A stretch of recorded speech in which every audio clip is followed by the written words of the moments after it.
Wasn't ready, I wasn't ready. I had a foot in my mouth. If you want to hear the music love child of Kasey Musgraves, Phoebe Bridgers, Lana Del Rey, and Taylor Swift, then Allison Ponthier needs to be on your radar. She's a Texan-born country pop artist who has just put out her debut EP with Interscope Records called Faking My Own Death. Now, this is a beautiful, diaristic discovery of otherness, but it also accompanies a kitschy cowboy versus aliens universe that Allison has created alongside it. If you stalk her Instagram, you'll also see alien makeup tutorials, her claymation work, and heaps of other artistic pursuits. Her world is incredibly exciting to step into, and we get to discover it more right here, right now. Allison Ponthier, good day. How you doing? Thank you. That was the best intro I've ever heard. Thanks so much. Okay, well, I want to start from the outside in with you. And I mentioned it in the little intro. Talk to me about your cowboys versus alien imagery that you've got going on. Oh, yeah. So I have always loved really campy movies and like movie musicals and anything that feels really theatrical. So, I mean, I'm from Texas. I grew up in Texas, and Cowboys and Aliens is like a classic campy movie premise. So it felt right. Also, when I wrote Cowboy, I mentioned cowboys and androids, and yeah, it just felt right. It is something that comes from like where I come from, and it is also the style that I love to replicate in my videos. Absolutely. And then also I was like, I wonder if this speaks to what you were talking about of, you know, figuring out who you were in a brand new city. You come from these Texan roots that could be portrayed as like a cowboy, and then there's like unknown self, which is an alien, which is obviously what people like, we have no clue what an alien looks like. So it's that whole, I was like, I wonder if she's on a mission of self-discovery, both in her music and in her world. Is that me reading into it too much? No, you're not. No, definitely not. So Faking My Own Death, the EP, wasn't always Faking My Own Death. It was just the songs that I had written in the time that it took to kind of get to know myself. And then by the time we'd written Faking My Own Death, I was like, wow, all these songs are about self-discovery and my relationship with myself. And I'll just be honest, from the time that I started writing for it to now, I am so different in a really good way. I think I'm more comfortable with myself. And yeah, I mean, the reason I wrote Cowboy is because I felt like an alien. I felt like an outsider. I always have, for one reason or another. And I don't know, before it was a sad thing, but now I really do like it. I know that sounds cheesy, but I think that the friends that I've made based on the fact that I'm myself and I am different in my own way, are better friends. I think I have a job where I get to do a lot of really fun and creative things. And I think my quality of life has gone way up since I've kind of embraced more of the things that I used to hide from people.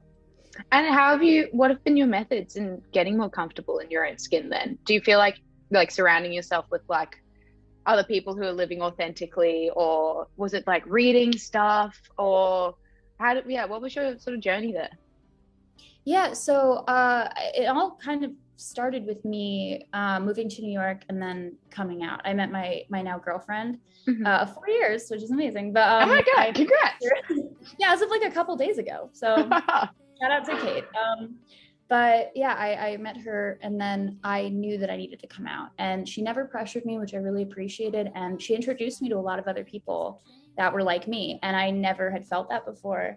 So that was kind of a catalyst for me branching out. And honestly, I tell a lot of people, if you want to become more confident, I was like painfully shy as a child. You just have to try one thing a day that puts you out of your box. And then in a year, you'll be like, oh my God, I've done so many things that I never thought I could do. It really is like taking one step a day to finish a mile. And I don't know, there's always been this weird feeling that I've had. And who knows if it's just my pure love for music or if it's narcissism or whatever. But I've always just wanted to share the things I've made with people. It's how I connect with people. It's how I let people kind of understand me better. And in a weird way, like I just want to be understood and known. And now that I have a body of work out, I feel like people can understand me infinitely better than I could say, like, just by talking to them or spending, like, you know, a lunch with them or whatever. They can really see who I am and what I'm interested in. And the beauty of that is that you're allowing this discourse for other people to be like, oh, I'm the same in that sense. Like, I can also understand myself better through Allison. Oh, I hope so. I mean, Yeah. it's so weird because I've been doing the whole thing in quarantine. So I haven't been able to, like, meet a lot of fans one-on-one. But truly, like, I'm really surprised at how many people can really relate to my story. And it almost makes me feel a little silly because you feel totally alone, and you're never really alone. Like, there's always a million people that have your interests. There's a million people that can relate to you. And yeah, I mean, I'm glad that I am myself and, like, I have unique qualities. But I don't have to be by myself, if that makes sense. Yeah, absolutely. Absolutely. You've mentioned in the past that when you first moved to New York some 5 years ago, that you found it really alienating and hard to, you know, meet new people at the start for the first year or so. What was the reasoning for sticking it out? Because I know a lot of people would be like, okay, a couple months here and I'm just not loving it and going home. Why did you stick around? I ask myself the same question all the time, but I think that I've always been really, really independent, and without, like, divulging too much information, I have been through a lot of really difficult things, and I knew that I wanted to be in New York. It had always been my dream to live in New York. And at that point in my life, I was just willing to do whatever I needed to do to make it happen. I always say it's like, I have no idea what was going through my head or why I acted this way, but really it was some, I don't know, like, North Star kind of thing where I was just like, I know that I just need to stick it out, and I know that I just need to keep moving forward, and, like, something's gonna happen. Something will happen. I don't know what it is, but, like, one day I'm gonna have the life that I want, or the job that I want, or be surrounded by the people I want. And I don't know why I have felt that way, and it was true. But yeah, there was something about, I don't know, there was something driving me to stay. And I did so many, like, it was so hard that first year, to be totally honest. Like, you don't know who you are until you're fully alone and you don't have any friends, and you are, like, living paycheck to paycheck, which a lot of people do. A lot of people do that. And I'm very lucky that it was only for a few years that I lived like that and was really struggling in that way. So yeah, sorry, this is a super long answer, but you're asking me now, and I'm just like, wow, yeah, that feels like a totally different time. And I don't know really what it was, but I guess the love of music and wanting to share that with people, and honestly loving the people in the city of New York and being kind of inspired by them and their energy. Yeah, and also just following that gut instinct is so important, because obviously something big did happen.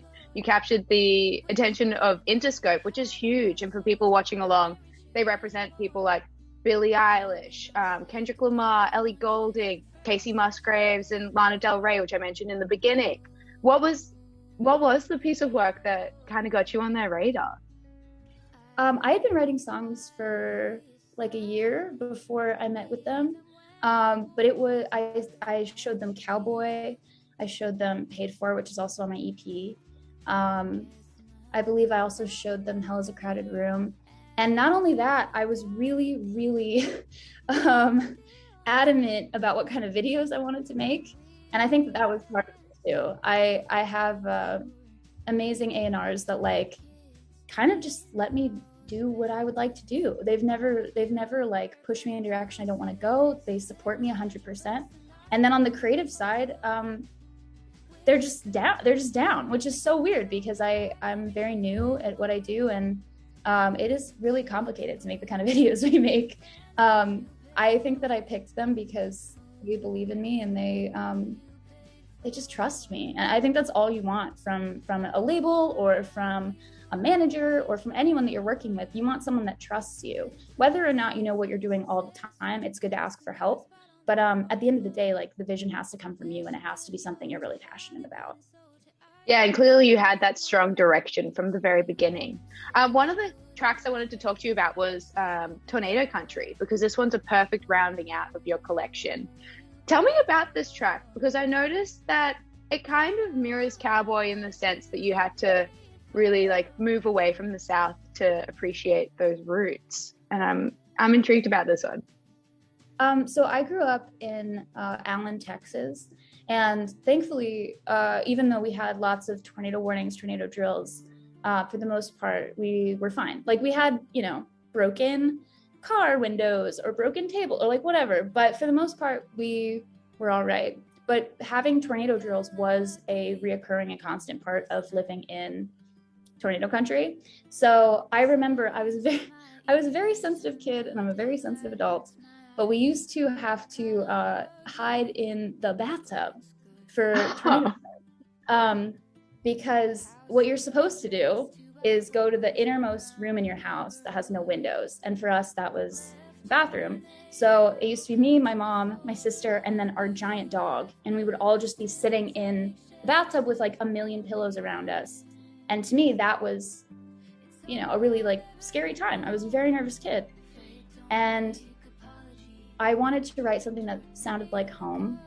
And I think that a reoccurring thing for me is kind of trying to unlearn a lot of the things that I did when I was a kid, like being scared of things, being nervous, being hard on myself.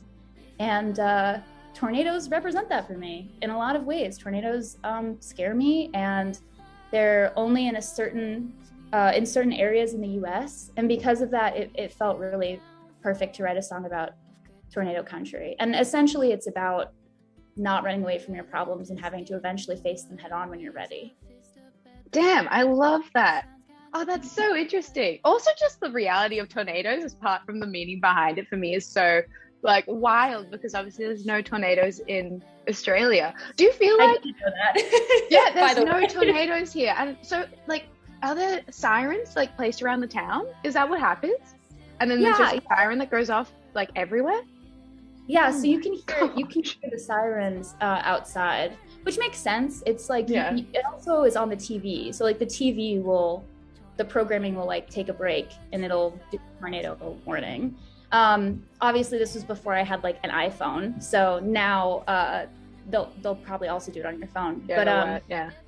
It's honestly really scary. And now that I'm saying it out loud, like, of course I was scared of them as a kid. Yeah. There's like sirens everywhere. There's like a lot of wind. Also, the sky turns straight up green. Wow. You can tell when a tornado's coming because the sky will look green. And for a kid, that's so scary. God, that is harrowing. Okay, final question for you, Allison, before I let you go. Are you team Jacob or team Edward? Oh my God, I can't believe super important. It's super important. Okay, I'm just gonna be real. Team Edward. I feel like Jacob, I liked him so much when I was a teenager, and watching them as an adult, I was like, oh my God, she did not like him, and he kept pressuring her to try to be with him. And that's not love. It wasn't even really a love triangle. It was more of just like, also she had a best friend that couldn't I don't know, Edward. Also, like, I just love Robert Pattinson, and it's a story about vampires at the end of the day. Like, let's get real. Thank you for asking me that, because I don't know, that literally I could talk about Twilight for hours. So that'll be our bonus chat, the next one. We'll make sure it happens. Oh, Allison, it's been so great to meet you, and congrats on the EP. It's amazing. Thank you. I appreciate it so much. This was so fun. I really, really appreciate it.